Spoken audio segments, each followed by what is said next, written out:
Bandango, roman, traduit de l'italien par Marie-Christine Fox.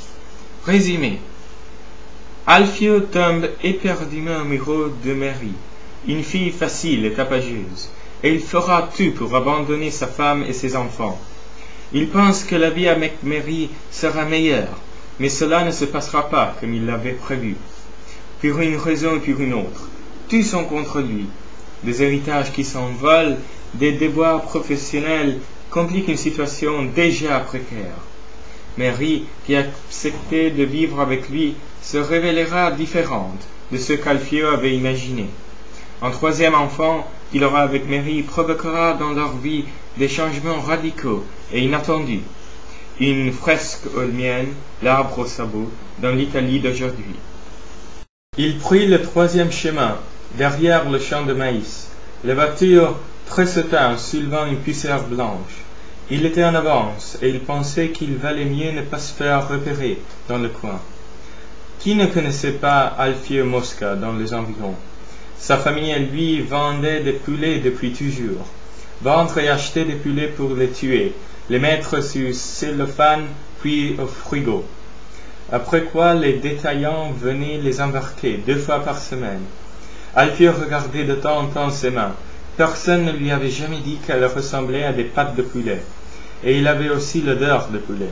Il apportait sur lui cette odeur de sang, de plumes, de peau froide et jaune. Il fila droit le long du sentier. Il attendait ce moment depuis une éternité.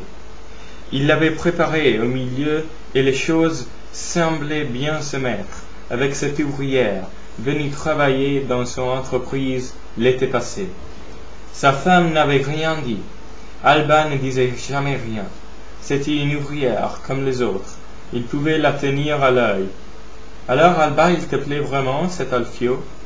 Elle avait répondu oui, mais elle ne savait rien elle-même.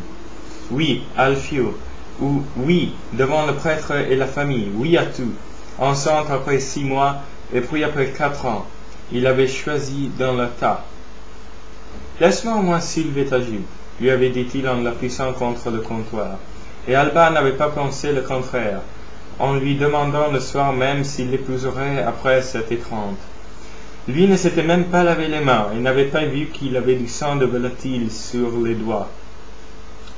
Maintenant, avec la nouvelle ouvrière, ça lui semblait une autre affaire. Il avait pris une douche et s'était lavé les cheveux. Il s'était fait beau et se sentait fin prêt et tout excité pour ce rendez-vous.